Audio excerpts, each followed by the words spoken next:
Paano pumunta ng glass bridge and waterfall dito sa China? Ilalagay ko yung kanilang agency, ang kanilang Facebook page, and bisitahin nyo sila at doon kayo magme-message kung magkano at kung kailan sila available na merong trip papunta ng China.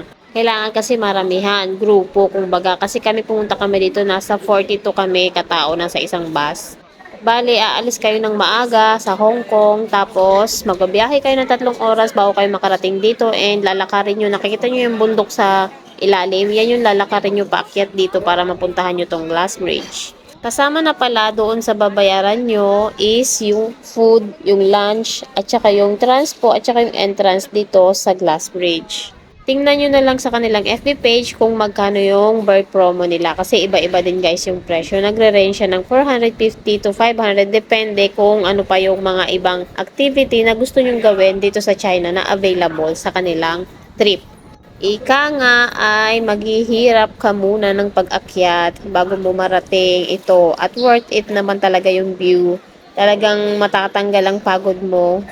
Pero pagpapawisan ka muna ng malagkit na malagkit bago ka makaakyat. Ayan, nakikita nyo yung sa kabila. Yun yung glass bridge. And ngayon naman, nandito naman tayo sa, anong tawag dito ba? Yung waterfalls ba? Dito tayo nakaapak ngayon sa waterfalls na nilagyan nila ng cover. And then, nandiyan tayo sa kabila na meron ding makikita mo ng malapitan yung waterfall. Diyan tayo galing sa baba na yan, guys. Yan yung lalakarin nyo paakyat. Dati tinitingnan lang natin to sa mga nagtitrip, sa mga nagtutour dito sa China. Pero ngayon nandito na rin tayo, o di ba? Once in a lifetime moment. So ayun nga, nandito na rin tayo sa isa pang sinasabi ko sa inyo na parang sightseeing kumbaga. Isang babilog na salamin.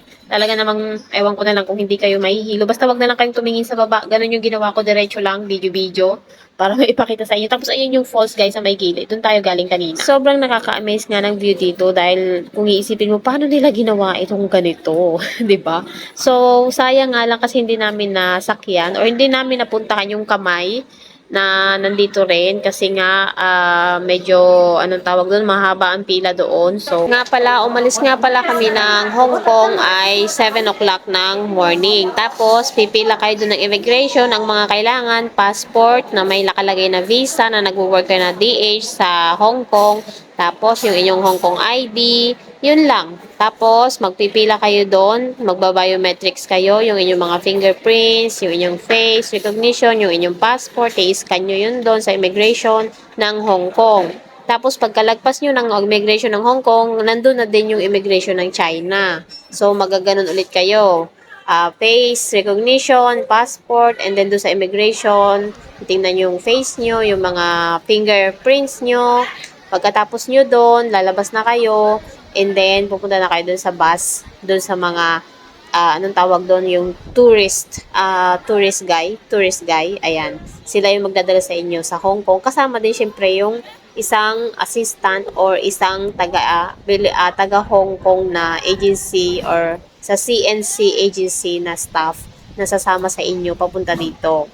Tapos English speaking din yung tour guys, so mas maganda kasi may explain niya ng mabuti. So magbaon kayo ng tubig at saka mga snacks kasi 3 oras po ang biyahe and free lang yung lunch. So yung morning at saka yung in the afternoon, after nyo mag-travel na pauwi na kayo, syempre magugutom ulit tayo. So pwede naman kayong mamili dyan and lagyan nyo ng laman yung inyong Alipay kasi pwede nyo yan gamitin na pambaya dito sa China. Yun lang, yung ano lang, Alipay para mas madaling magbayad, wala nang kung ano-ano pa. Kapag cash pa kasi ang isusukli sa inyo, syempre yung pera ng pang China, so mahirap magpapalit-palit, 'di ba? So magdala na lang kayo ng allowance nyo, food, tubig, at saka pampalit na damit.